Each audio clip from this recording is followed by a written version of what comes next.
Hoje nós vamos falar sobre o governo de Juscelino Kubitschek, que esteve à frente da presidência do Brasil entre janeiro de 1956 e janeiro de 1961.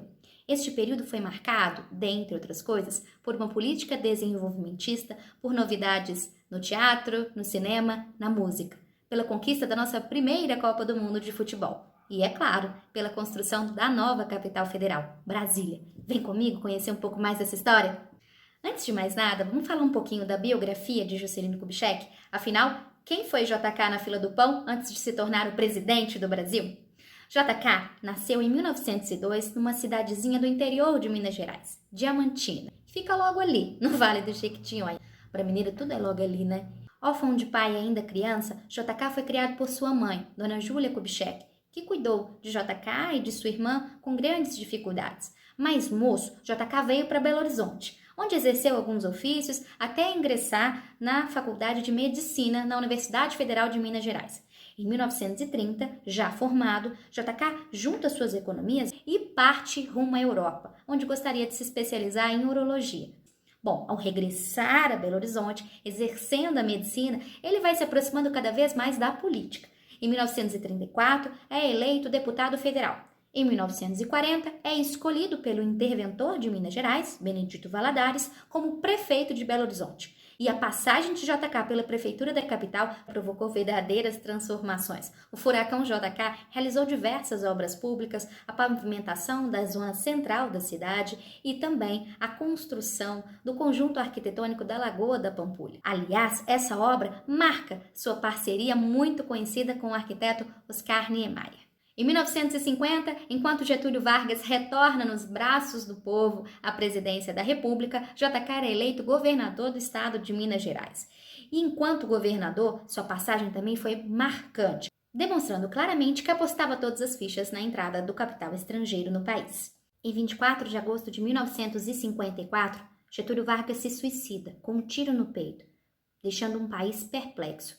Logo, os setores oposicionistas, antigetulistas, como a UDN e o próprio Carlos Lacerda, serão responsabilizados pelo fim traumático do presidente. Logo após a morte de Vargas, quem assume a presidência é o vice, Café Filho. No ano seguinte, em outubro de 1955, eleições livres e diretas estavam marcadas. Um candidato, vindo lá de Minas Gerais, já provocava um verdadeiro burburinho. Juscelino Kubitschek fez uma campanha prometendo várias coisas, inclusive acelerar o desenvolvimento econômico do país. Lança para isso um slogan que passou a ser a sua marca registrada: 50 anos em 5. É isso mesmo, Juscelino Kubitschek prometia realizar durante o seu mandato de 5 anos o que outros presidentes levariam 50 anos para realizar. Com esse slogan forte, Juscelino Kubitschek levou a melhor, obtendo 36% dos votos. Para vice-presidente, venceu João Goulart. É importante a gente lembrar aqui que naquela época a gente não votava para presidente e para vice numa mesma chapa. A gente votava separado, para o cargo de presidente e para o cargo de vice-presidente. Então, vencem aí JK e João Goulart, o Jango. Bom, mas o resultado da eleição não seria tão facilmente aceito pela oposição, que esbravejava dizendo que os candidatos eleitos não deveriam ser empossados. Parte dos militares e setores conservadores, como a UDN e o próprio Carlos Lacerda, falavam que as eleições tinham sido fraudadas, ou diziam que JK e Jango representavam um retorno à velha política getulista, ou ainda que eles tinham o apoio do Partido Comunista. Bom, a coisa esquenta um pouco mais quando, em novembro de 1955, ou seja, um mês após a eleição, o presidente da República, Café Filho, precisa ser afastado devido a problemas de saúde. Em seu lugar, assume o presidente da Câmara, Carlos Luz. E é interessante a gente pensar o seguinte, que pairava sobre a política nacional uma atmosfera conspiratória, uma atmosfera golpista. Bom, Carlos Luz sinalizava para esses setores uma abertura para que o golpe se concretizasse. A situação só vai se resolver com a intervenção de um marechal.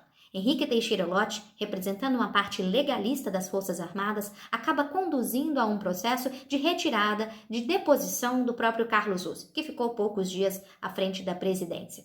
Para garantir o resultado das eleições e a democracia, nós temos um contragolpe.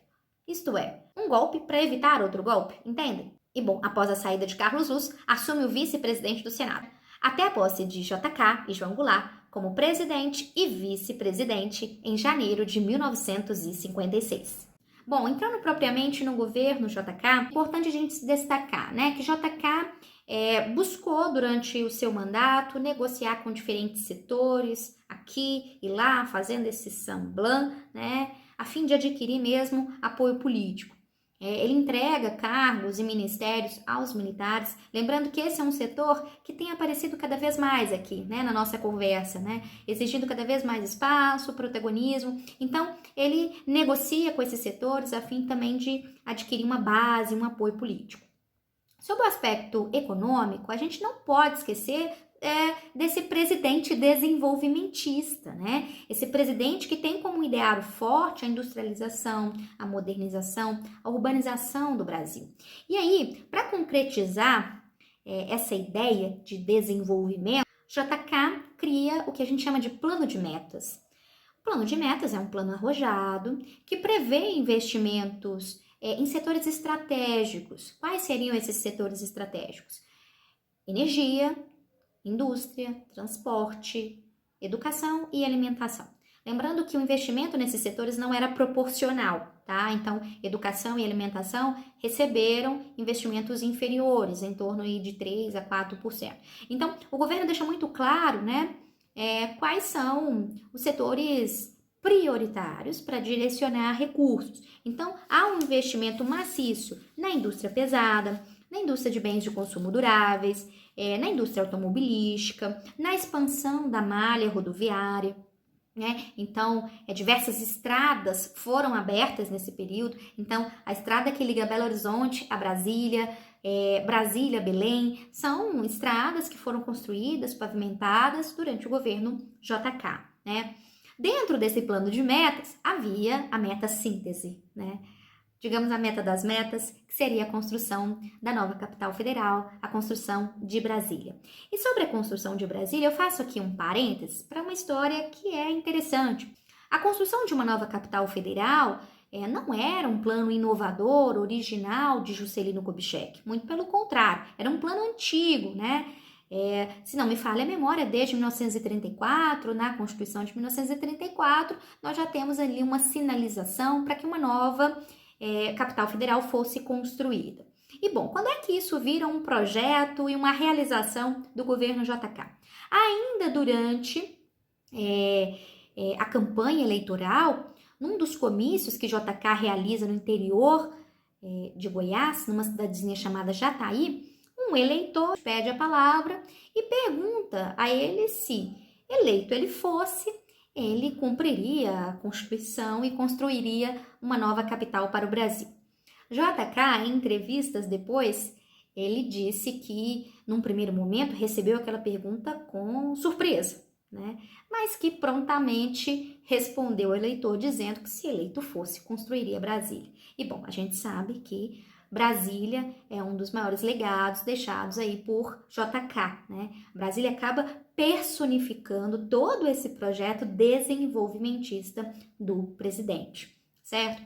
Então, já que a gente tocou nesse assunto, né? O que é esse perfil desenvolvimentista? No que ele difere do nacionalismo de Getúlio Vargas? Bom, o desenvolvimentismo, ele se pauta num Estado forte, num Estado que intervém, mas um Estado que se associa ao capital estrangeiro, principalmente.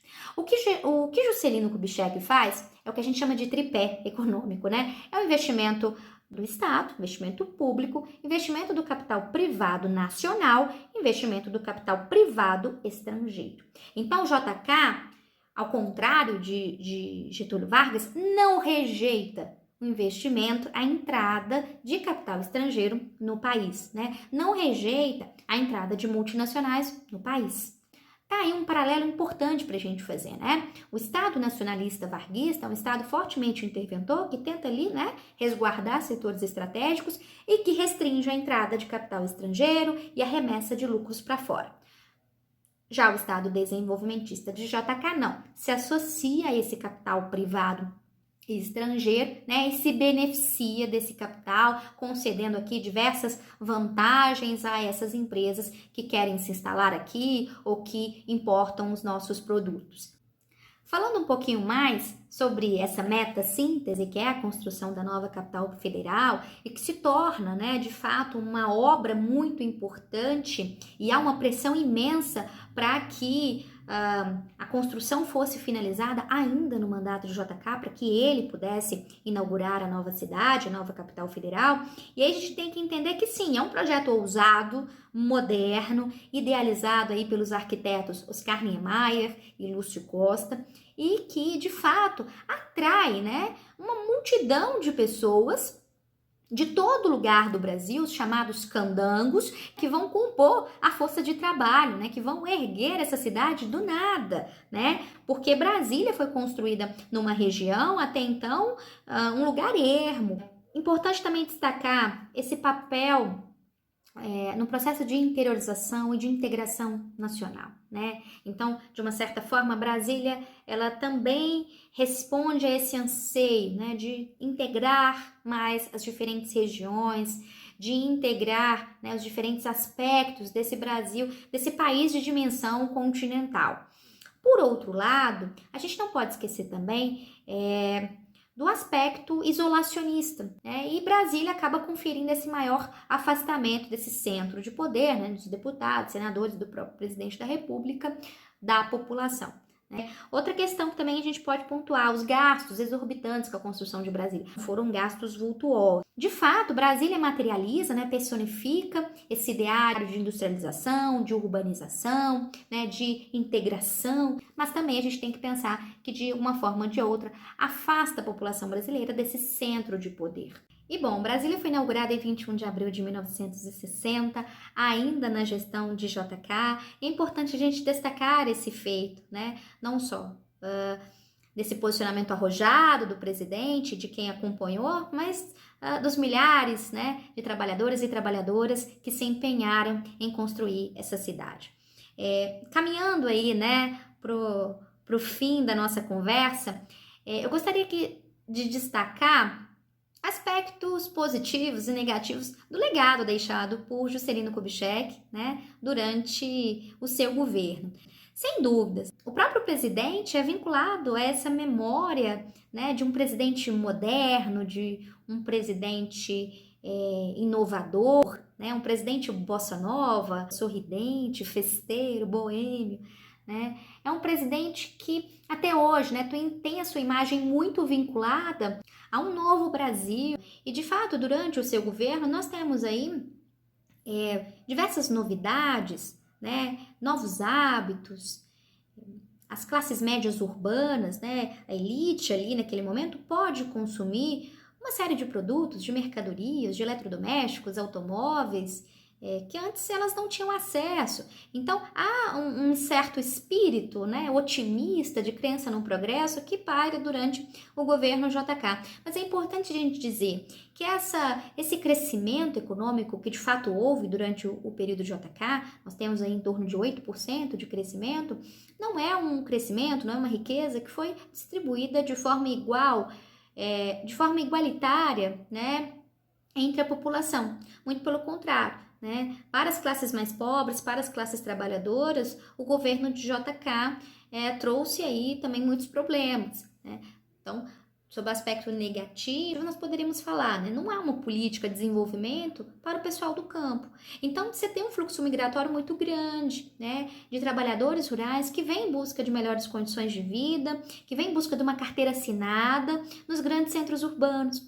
Nós temos também um aumento significativo da inflação, do endividamento externo, aumento do custo de vida. Então, os itens da cesta básica estavam cada vez mais caros para a população brasileira, a população mais pobre, que não dava conta realmente de manter esses custos. Então, nós temos a expansão das favelas, né, uma maior precarização da vida do trabalhador brasileiro, né. No final do seu governo, nós podemos falar de uma situação grave, né, de crise econômica. Inclusive o governo rompe com o FMI e transfere a responsabilidade por essa crise econômica para o governo sucessor, né? Tanto é que a historiadora e antropóloga Lilia Schwartz, ela afirma, né, que de fato o PSD, o partido de JK, não fazia a menor questão de ganhar as eleições de 1960 porque seria responsabilidade desse próximo governo assumir essa crise, né, e buscar com medidas impopulares, medidas de controle fiscal,